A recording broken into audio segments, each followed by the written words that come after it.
Assalamualaikum warahmatullahi wabarakatuh. Salam sejahtera, salam budaya. Rahayu, rahayu, rahayu. Berjumpa lagi dengan saya Mas Oo di channel Pusaka Jawa Official. Alhamdulillah wa syukurillah, segala puji bagi Allah yang telah memberikan segala nikmatnya. Nikmat yang paling besar bagi kita adalah nikmat iman dan Islam, serta nikmat diberikan kesehatan. Di antara nikmat-nikmat yang lain yang tidak bisa saya sebutkan secara dohir maupun batin. Salawat salam semoga selalu tercurah kepada junjungan Nabi besar kita Nabi Muhammad SAW beserta keluarganya, sahabatnya, serta pengikutnya ila yaumil akhir. Allahumma ij'alna minhum, semoga kita semua digolongkan umat Rasulullah SAW dan mendapatkan syafaat dari beliau kelak di akhirat nanti. Semoga Allah Subhanahu wa taala menjaga iman Islam kita, menjaga ketauhidan kita sampai nafas terakhir kita, sampai ajal menjemput kita. Diawali dengan bismillah, diakhiri dengan alhamdulillah. Semoga sahabat Pusaka Jawa dimanapun Anda berada selalu dalam keadaan terbaik, dalam lindungan Allah Subhanahu wa taala, dijauhkan dari segala macam mara bahaya baik dohir maupun batin, dijauhkan dari segala macam musibah, baik musibah banjir, angin topan, longsor, gempa bumi, musibah gunung meletus, musibah kebakaran, musibah pengkhianatan, baik pengkhianatan terhadap pasangan, pengkhianatan terhadap teman, pengkhianatan terhadap saudara, pengkhianatan terhadap perusahaan, atau pengkhianatan terhadap negara. Karena yang namanya pengkhianatan adalah makar yang sistematis yang ujung-ujungnya adalah menghancurkan dan sangat jelek. Ya, seperti itu. Nah, kemudian sahabat Pusaka Jawa yang sedang terpuruk ekonominya, semoga Allah bukakan keran rezekinya lebar-lebar dan mendapatkan rezeki yang berkah berlimpah sampai ke anak cucu. Sahabat Pusaka Jawa yang sedang sakit, semoga Allah angkat penyakitnya, diberikan kesehatan, kesembuhan, serta diberikan ganjaran berupa pahala karena telah sabar dalam melalui cobaan berupa sakit. Sahabat Pusaka Jawa dimanapun Anda berada, alhamdulillah wa syukurillah, pada malam hari ini Al-Fakir dapat membuat video. Mudah-mudahan apa yang Al-Fakir sampaikan akan menjadi ladang ibadah Al-Fakir kelak di akhirat nanti dan juga mendapatkan balasan di dunia, ya begitu. Dan anak cucu Al-Fakir bisa melihat, oh itu mbah saya, oh itu ayah saya, oh itu buyut saya, gitu ya. Makanya Al-Fakir menyampaikan hal-hal yang baik saja seperti itu. Sahabat Pusaka Jawa dimanapun Anda berada, kali ini saya akan membabar satu bilah pusaka yang cukup istimewa. Kenapa cukup istimewa sahabat Pusaka Jawa? Dari cara mendapatkannya pun agak madan lucu. Dan ya yang namanya rezeki pasti ya balik lagi ke pemilik rezekinya. Makanya sahabat Pusaka Jawa, apapun bentuknya, kalau kita yakin terhadap Allah Subhanahu wa taala, yang akan menjadi milik kita tidak akan kemana-mana, dan yang bukan milik kita akan pergi, ya diingat-ingat, akan pergi lewat jalur mana saja, seperti itu kalau kita meyakini hal seperti itu pasti kita akan tenang. Contoh, keris ini itu awalnya saya ditawari oleh seorang kolektor, ya kan. Kirim foto, Mas, ini ada keris, harganya berapa? Cuman bilahnya saja. Oh ya, begitu saya lihat bilahnya, lumayan, ini pamornya bagus. Tak lihat lagi, coba, oh ya udah. Harganya berapa? Sekian. Oke, gini aja Mas, itu tak dealkan harganya segitu, upah buat sampean segini, mau nggak? Itu kayaknya dia nggak ngasih balasan mau atau tidak. Habis gitu, gimana Mas, ini saya mau transfer. Dia bilang udah ditransfer, udah dibeli saya. Lah, saya diem saja kan. Oh, caranya begitu. Oke, saya bilang gitu kan. Oke. Nah, akhirnya selang kerisnya datang tuh ke dia. Ini kerisnya udah datang. Gimana, mau nggak? Ya saya bilang, saya embuh gitu kan. Ya karena agak kesel juga gitu kan. Habis gitu saya ketemu selang berapa lama, mungkin 1 minggu atau lebih ketemu. Kerisnya ini lagi dibikinkan warangka, karena waktu itu memang yang ditawarkan bilahnya saja. Oh, yang ditawarkan warangka itu. Terus berani berapa? Saya bilang, mintanya jual berapa? Saya bilang gitu. Segini. Saya bilang, yes, tesok, bikinkan warangka, takdilin saja. Dalam hati saya, kan nggak laku kan, karena memang kalau sudah jadi haknya saya, walaupun dibeli sama dia tawarkan ke orang lain pun nggak laku. Ya kan. Kemudian oke, deal, bikin warangka, ya kan. Akhirnya deal dengan kesepakatan.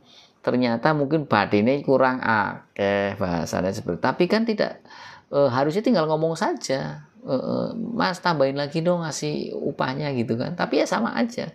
Intinya akhirnya terjadi transaksi dengan nominal yang sesuai kesepakatan. Nah, kris ini kenapa saya agak ngotor, dari awal pertama saya dikirim foto bolak-balik saya udah ini bagus, saya bilang gitu, ya kan. Oke, kris apakah itu yang ada lucu-lucunya cara mendapatkannya? Sahabat Pusaka Jawa, ini pilah krisnya. Tadi saya sudah ceritakan di awal bahwasanya ini warongkonya baru, ya. Warongkonya baru. Ini kepalanya, ini pendoknya, ini cendana Jawa ini, ya. Ininya bukan, kayunya beda, ya. Kemudian kalau kita lihat dari stylenya, ini gayaman Surakarta. Untuk mendaknya mendak meniran, untuk handle-nya ini jenisnya handle jejeran nunggak semi wondo canteng. Kita ambil bilah pusakanya. Bismillahirrahmanirrahim. Sahabat Pusaka Jawa dimanapun Anda berada, bilah pusakanya cukup sederhana. Bilahnya lurus, gandiknya lugas, memakai pejetan, itu saja selesai. Oh, sudah tahu, tapi ya kan? Iya, lihat sahabat Pusaka Jawa di sini. Ini pamor wengkon. Ya, garis seperti frame atau tepen. Ya, dibaliknya beda lagi. Ya kan? Dibaliknya ini lebih ke arah ngulit semangka. Dibaliknya ini lebih arah ke. Jadi ini pamornya apa? Dua pamor jadi satu dalam satu bilah pusaka, tapi di beda dua sisi. Ini namanya pamor tangkis. Boleh dikatakan juga dwi pamor, karena memang pamornya ada dua, ya kan? Pamornya ini ada dua, tapi karena pamornya ada dua dalam satu bilah, satu sisi ini berbeda dengan satu sisi lainnya, ini juga namanya pamor tangkis. Oke. Sekarang saya jelaskan tentang kris ini. Kita bahas tentang, tadi sudah dijelaskan risikannya, gandiknya lugas dan tinggi, daripada tingginya bisa 3 kali daripada atau 2 kali dari gandik-gandik kris pada umumnya. Kemudian memakai pejetan, bilahnya pipih, ya. Bilahnya pun lurus. Ini adalah Mahesa Lajer atau Kebo Lajer. Nanti kita bahas tentang Mahesa Lajer, makna filosofinya apa. Oke, sekarang kita lihat, bentar ya sahabat Pusaka Jawa. Ini handphone saya bunyi.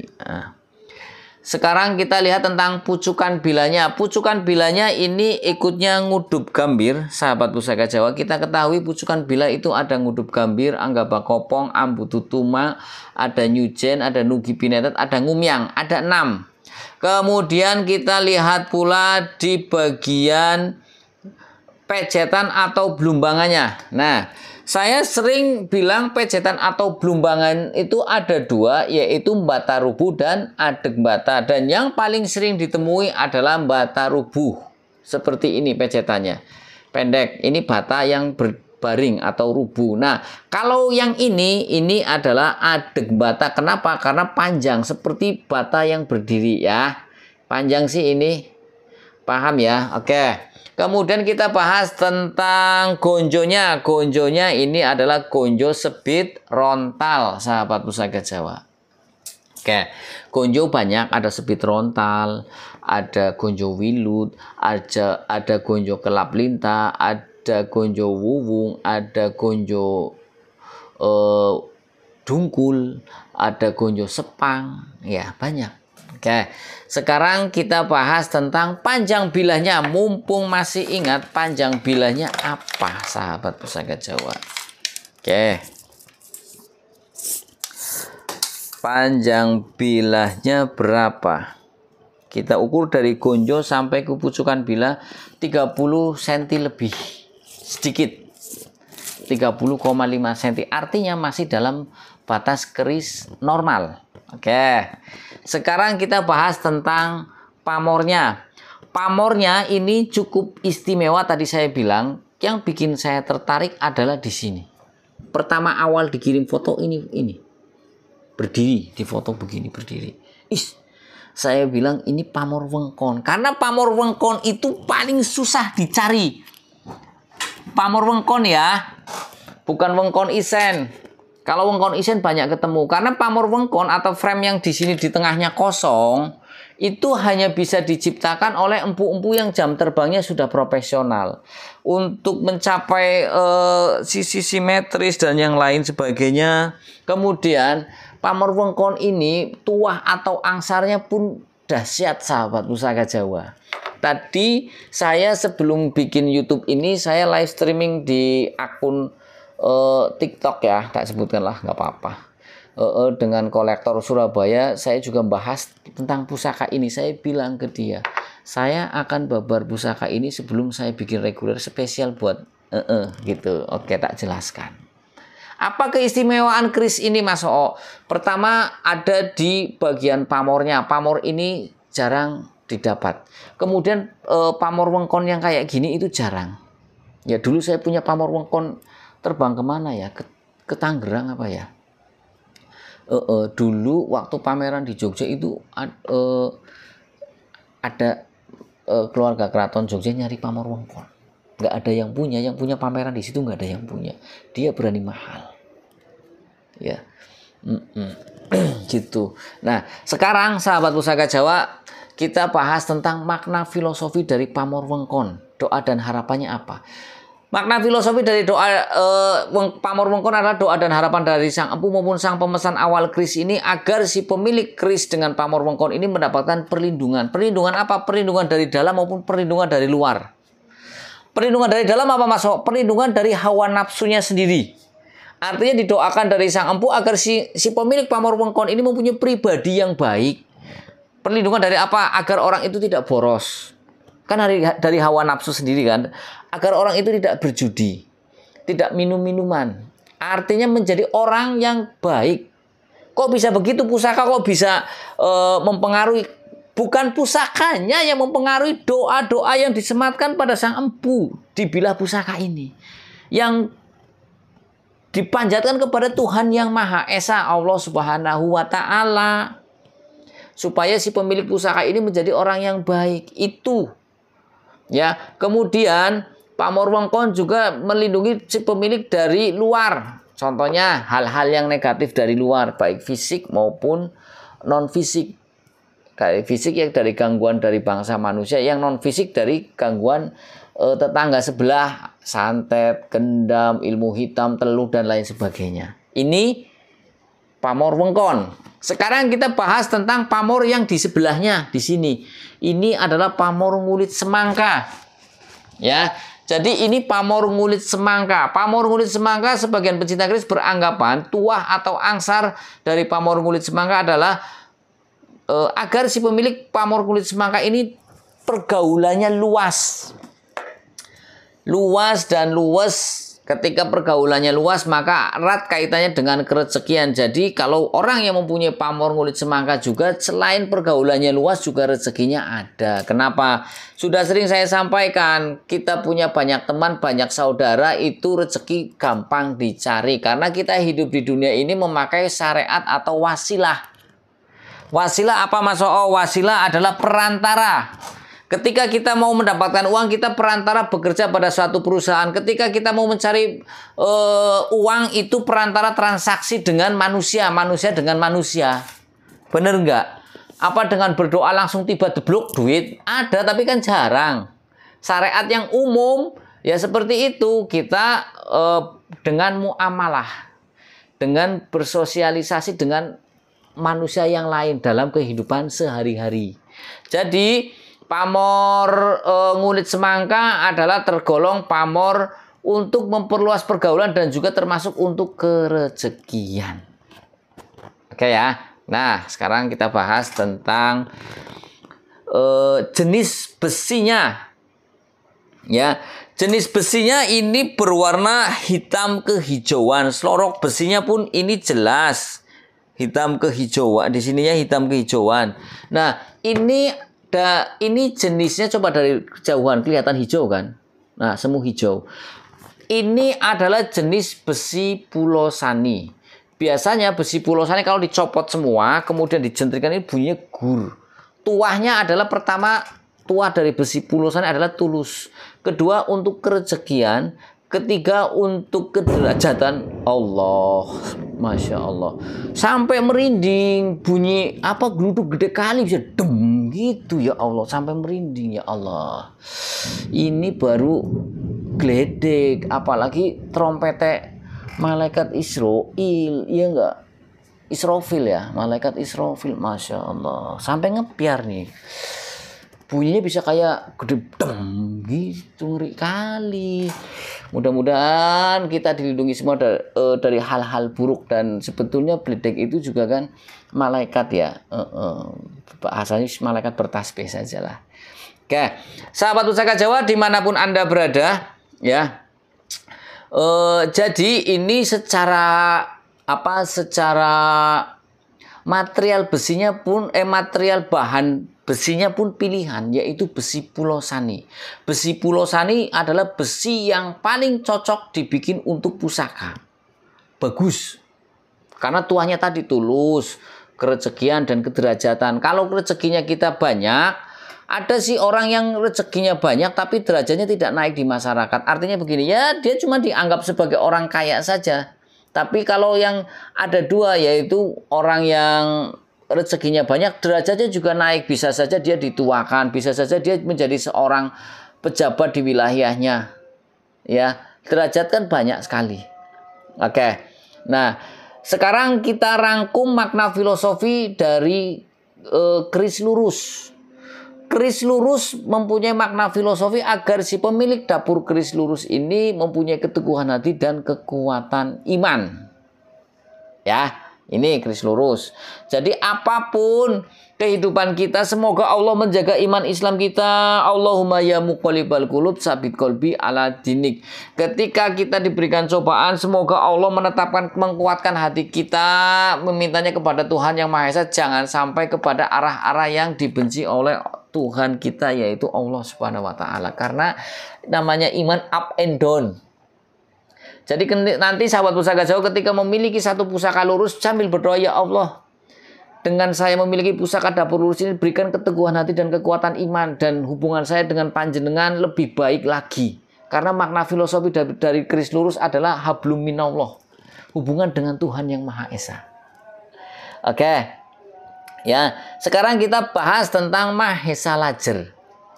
Ya, sebelum saya rangkum semuanya. Mahesa Lajer atau orang bilang Kebo Lajer. Ya. Jangan sampai orang beranggapan Mahesa Lajer adalah keris kalangan bawah atau kalangan sudra, atau orang bilang kerisnya petani. Saya sangat menentang dan sangat tidak setuju, karena dulu Pangreh Projo atau para pejabat-pejabat keraton pun sekelas bupati itu mempunyai keris Kebo Lajer atau Mahesa Lajer. Kenapa? Untuk melindungi wilayahnya dari bangsa hama tanaman, dari hama ternak, agar mereka panennya sukses, ternaknya pun sukses. Tidak kenapa gebluk. Kalau orang dulu bilang ketika wilayah kekuasaannya itu aman dari pagebluk, ya karena dulu banyakkan para petani, karena kita terkenal dengan Nusantara itu terkenal dengan agraris, dengan pertaniannya dan juga ternaknya, ya. Jadi ya agar sukses semuanya. Nah, ketika sudah sukses wilayah itu, pastikan ada pajak kepada kerajaan itu lancar. Ketika kerajaan itu lancar, maka jabatan sang bupati itu pun aman, bahkan bisa lama diperpanjang, dan rakyatnya pun akan berpikir, dipimpin bupati ini kok daerah kita tentram ya, sentosa ya, panen-panen berlimpah ruah, ternak kita juga anaknya banyak, hasilnya bagus, gemuk-gemukan seperti itu. Ya, selain itu juga para petani memiliki Kebo Lajer, apalagi dengan Kebo Lajer yang seperti ini. Dan kalau kita bicara tentang Mahesa, dulu pada zaman kerajaan itu orang memakai nama Mahesa hanya orang-orang besar. Ya, ada yang namanya dulu pada tahun 1275, yaitu tahun waktu itu Singosari dipegang oleh Kertanegara rajanya. Itu menjalin persahabatan dengan kerajaan Dharmasraya. Dharmasraya itu ada di Sumatera, ya. Dibawa ke kerajaan Singosari waktu itu, dibawa kerajaan, kemudian mengirimkan utusan terkenal dengan sebutan pada saat itu Ekspedisi Pamalayu. Pasti dengar kan Ekspedisi Pamalayu, ya kan? Entah itu di negara Kertagrama, kitab Pararaton dan kitab negara Kertagrama, negara Kertagama, ya benar ya.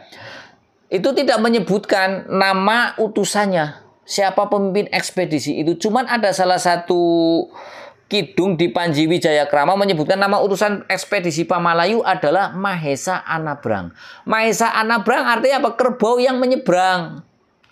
Bukan kerbau itu orang, nama samaran gitu. Ya. Ekspedisi Pamalayu yang dipimpin oleh Mahesa Anabrang itu sukses, berhasil sukses. Ya, kemudian selain tadi negara apa mana tuh?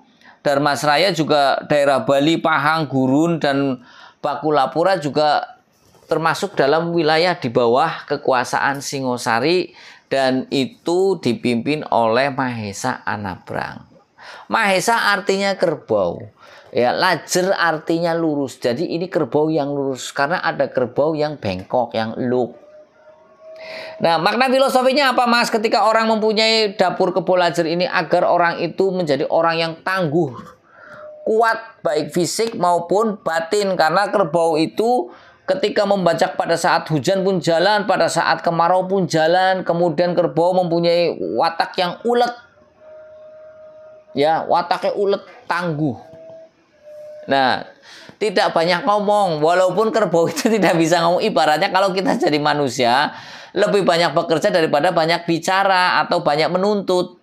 Itu makna filosofi. Lajer, lurus. Orangnya menjadi orang yang lurus. Oke, sekarang kita rangkum secara keseluruhan makna filosofi dari dapur keris Mahesa Lajer dengan pamor tangkis ini.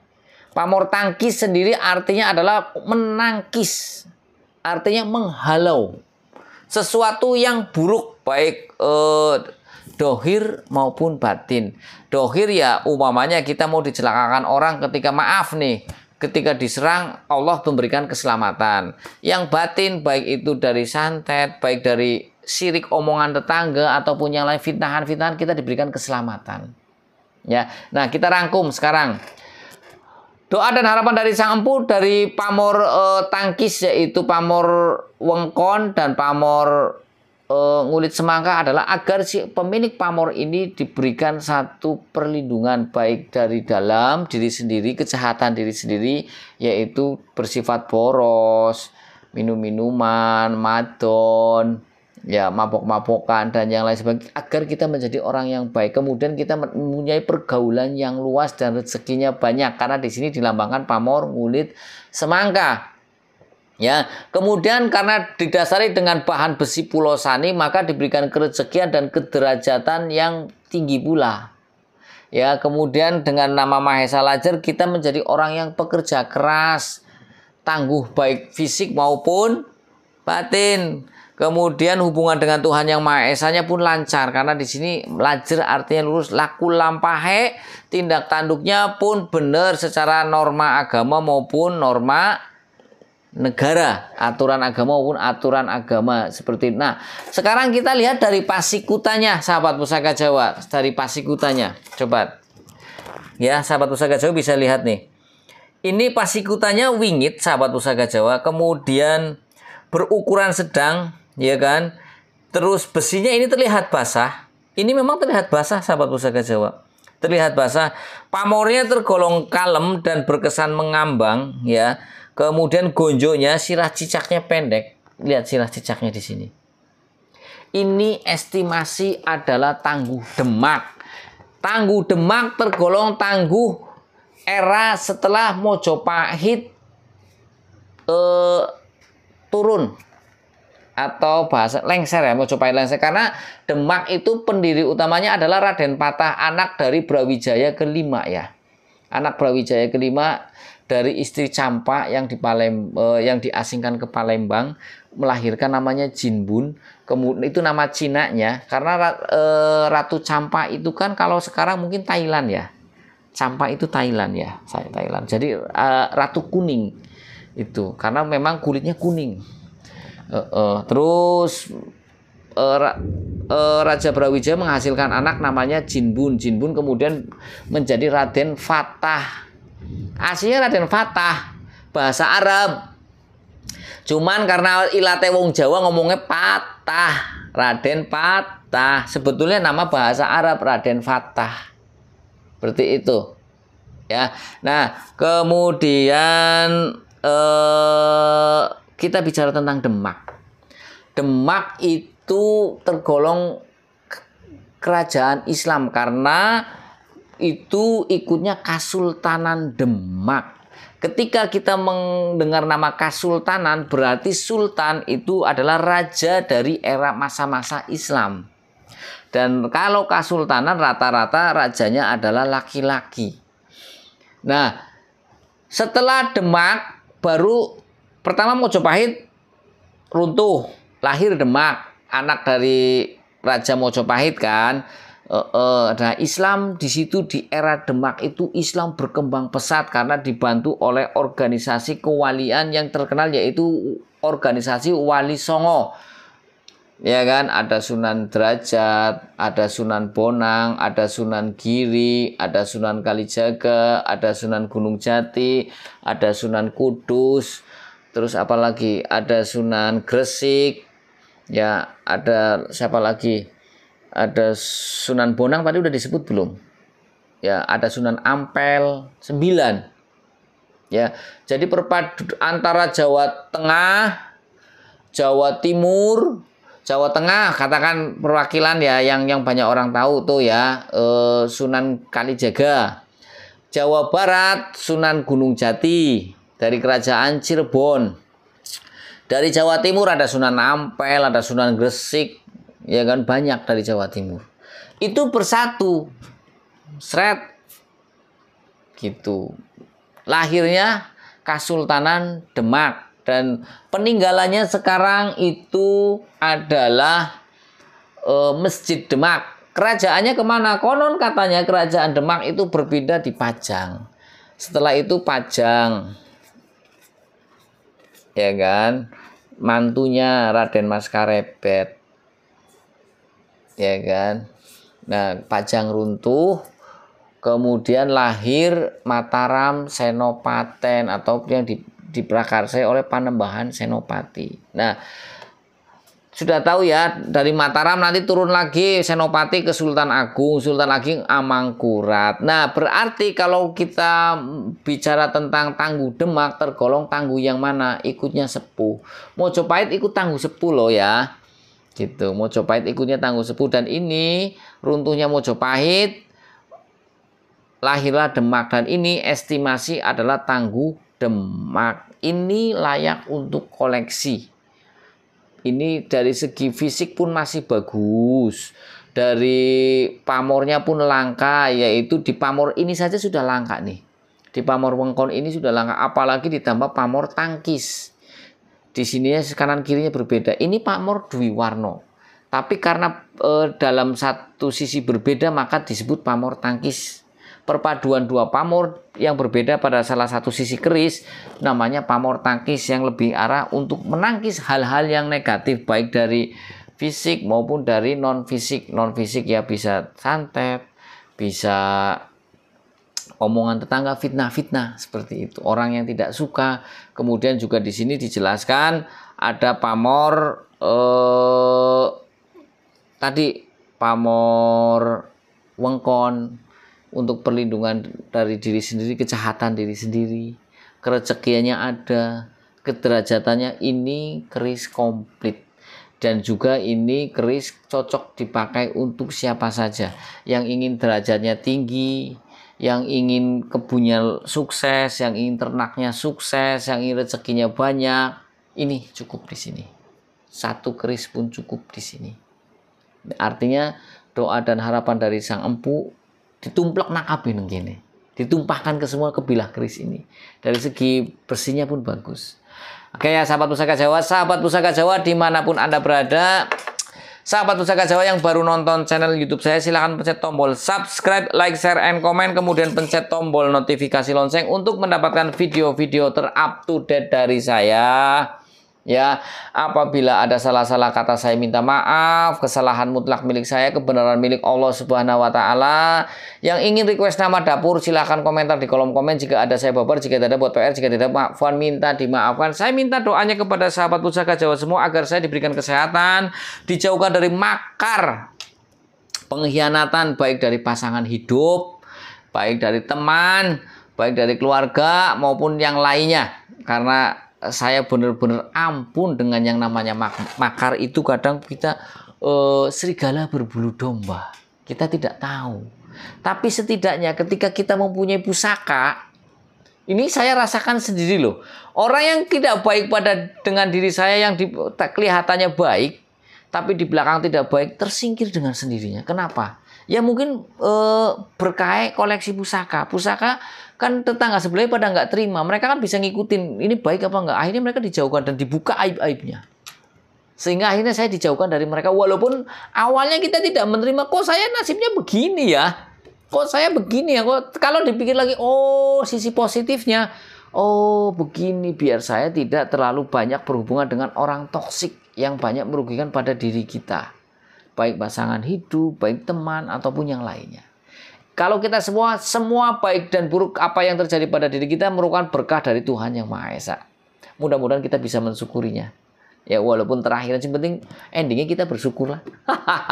Oke sahabat Pusaka Jawa, dari saya itu saja akhirul kalam. Assalamualaikum warahmatullahi wabarakatuh. Salam sejahtera, salam budaya.